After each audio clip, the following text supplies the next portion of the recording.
Hey, happy Friday, good kids. This is Tracy Lawrence for the Good Kids Club podcast. Oh, I love the holidays. It's just a wonderful, warm time of year. But if you're a good kid, it can be a little vexing. There are a lot of things going on, and when you're caring for an aging loved one, there are a lot of things that you have to do for them that you didn't have to do before. And it can make you a little cranky, especially if you've got a bigger family and there are things that you have to do, and there's all kinds of stuff that you have to do for the holidays, and you're just feeling so put upon, and it just really can be overwhelming, you know? So, what I like to do, and of course, I can afford to say this because it's been a while since I've had to do those things.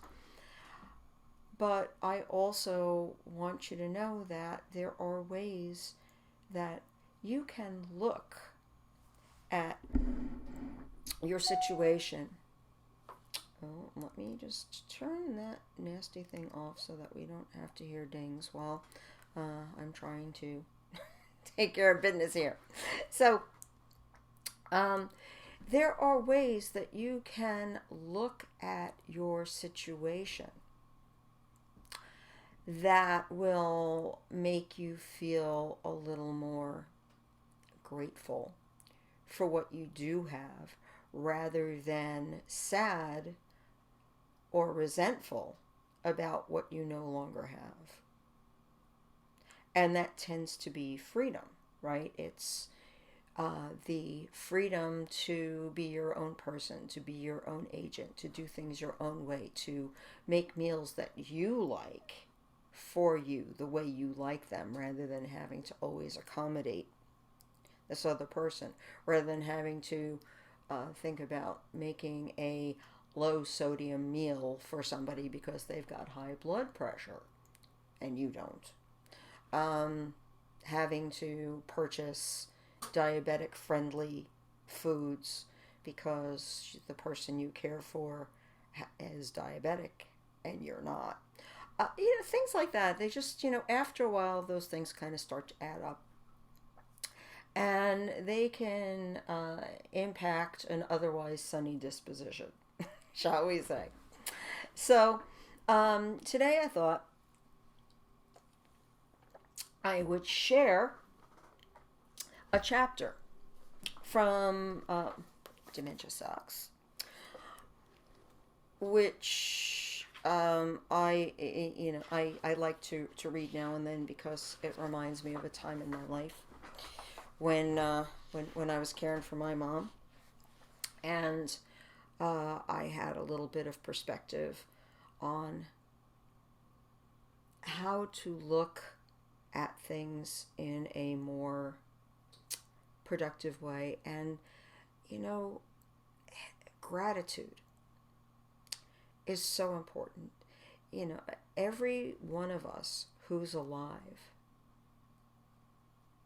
needs to practice observing gratitude, because for all the bad things that are going on in our lives, which can certainly overwhelm us at times, and let's face it, in every life, negative things happen, bad things happen to good people, right?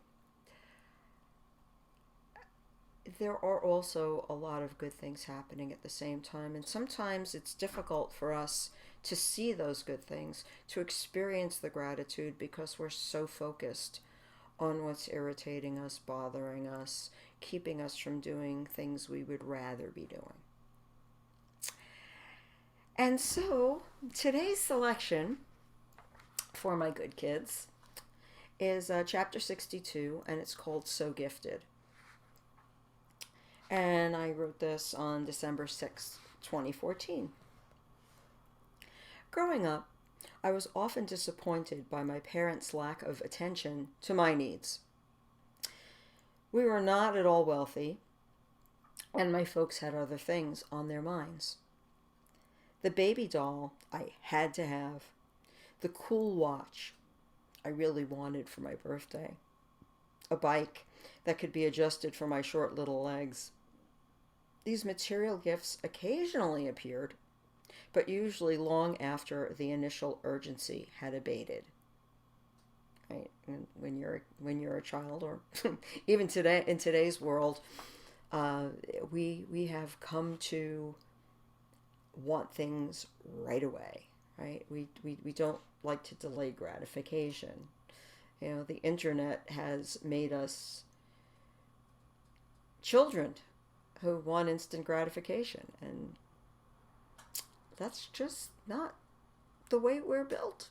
Anyway, what I appreciate most about my upbringing is that I learned to value things. My parents encouraged me to work for what I wanted. I did chores at home for my allowance. I got my working papers at 14 and got a part-time job while still in high school. I haven't stopped working since. That's still true, by the way. I've always loved to give gifts. Knowing someone well enough to guess what might please them, presenting the carefully wrapped item, watching as the accompanying card is read, feeling the anticipation as the paper comes off, and witnessing the response. Getting it right is so satisfying. As my mother aged, she would try to give me her stuff. While I appreciated that she no longer needed certain things and wanted them to go to good use, it was hurtful to me when she tried to return something I'd given her. Once her independent life ended, my perspective changed. I rescued a number of things that she could no longer keep. I gave away much more than I kept. Now the kinds of things my mother gives me the gifts my mother gives me come through her windows of lucidity. These are double-edged swords that cut at least two ways. This year, my mother's condition has deteriorated a great deal, and she hallucinates constantly. Her speech is incomprehensible most of the time. She mutters, talks to people I can't see, and she can't stand to wear her dentures, making her articulation worse. I typically spend about an hour with her at her group home, watching her rip up magazines, roll up paper tubes, reach for things only she can see, calling out to who knows whom. I hug her, kiss her, try to talk to her. I ask if she knows me and she shrugs. Eye contact is rare. As I get ready to leave, something clicks and she plugs in for a moment. And that's when she gives me the goods. In August, after I'd seen her through a bout of sepsis, she gave me a big one. She'd slept on the sofa through most of my visit at the home while I hugged her and sang to her. I was taking my leave and saying goodbye. Suddenly alert and seated in her wheelchair, she looked me straight in the eye and clearly told me, "Don't feel guilty for leaving me here." I didn't, but it was great to hear it from her. In November, as I kissed her goodbye, she looked at me and asked simply, "You know what I do?" "No, Ma, what?" "Love you." I made it home, told my husband what she had said, and I cried. Last week, after an hour of no conversation whatsoever, as I rose to leave and kissed her cheek, she said, "Be careful how you go. I love you." My mother has a good appetite and eats well. She no longer receives any medications as her prognosis is so poor. She's still on hospice, a service that provides comfort and monitors her for pain. Her affection for her caregivers is evident. On some level, in the shifting quicksand of her existence, my mother knows she's in the right hands and that she's loved, and she will never be alone or afraid. That's one of the last gifts I'm able to give her. Letting me know that she knows is one of the last gifts she's able to give me. Enjoy your life, and please let those who you love know how you feel. Shared presence is the best present of all.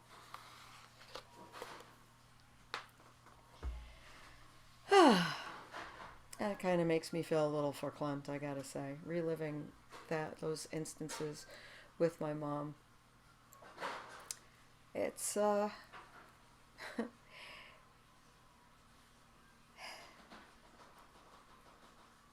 it's amazing. I was very, very blessed. My mom, as deep in the throes of her dementia as she was, I could see her fighting to come to the surface and to say what it was she really wanted to say to me, to give me a very clear communication in a time when she seemed incapable of giving a clear communication. That was just such a profound and important thing for her to be doing for me. So I want everyone listening to think about the gifts in your life, whether they're gifts that you want most to give to your loved ones or want most from your loved ones. You know, sometimes people give us gifts without realizing. Gifts can come in the form of a kindness, in the form of an acknowledgement, in the form of, it could be anything, but anytime someone does something meaningful for another person, that's a gift. And if you can begin to recognize those events in your life, then you may begin to experience the gratitude that will enable you to make it through your tougher days when you're not feeling you're not feeling the gratitude, you're not feeling like things are going your way. And look, that's normal, that's natural. When you're taking care of another person, it takes a tremendous amount of effort. And sometimes you're feeling sick and you wish somebody would take care of you. Sometimes you hurt yourself straining or reaching or doing something for another person that just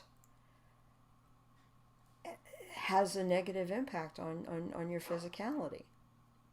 And at that point in time, what you really need to do is recognize what you're doing to yourself and be kinder to you. Give yourself the gift of self-care, of prioritizing your needs, of recognizing that if you don't have your health, then you have nothing. Having your health is the most important and precious gift that you can enable for yourself.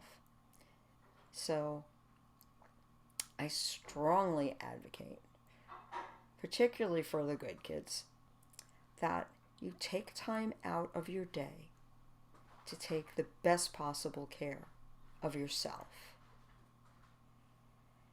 And so I hope that was valuable for you. I hope you enjoyed hearing that chapter from Dementia Sucks. If you don't have a copy, you can always get one at Amazon, on Barnes & Noble. And if you have more questions about Dementia Sucks, you can always check it out on the Dementia Sucks website, which is very easy, dementiasucks.com. I want to thank you. I want to express my gratitude to you for being part of my life. And before I go, I just want to give a special shout out to a couple of good kids who have recently experienced the loss of loved ones. Cindy, I'm very, very sorry for the loss of your mom. But your story about how she went was a wonderful gift to me, because I love knowing that people leave this plane on their own terms and comfortably, peacefully, surrounded by loved ones. It's a very beautiful thing. And to be able to facilitate that kind of transition is just a beautiful gift that we can give our loved ones and that they give to us. Diane, so sorry to hear about your mom this week, and I wish you peace and contentment and healing during this time, because losing loved ones around the holidays, no matter how prepared you think you are for that, it's very, very tough. And so please accept my sincere condolences, and I send you hugs, and I really hope that you're able to derive some comfort from knowing what a good daughter you were to your mom, and how much I'm sure her care from you meant to her.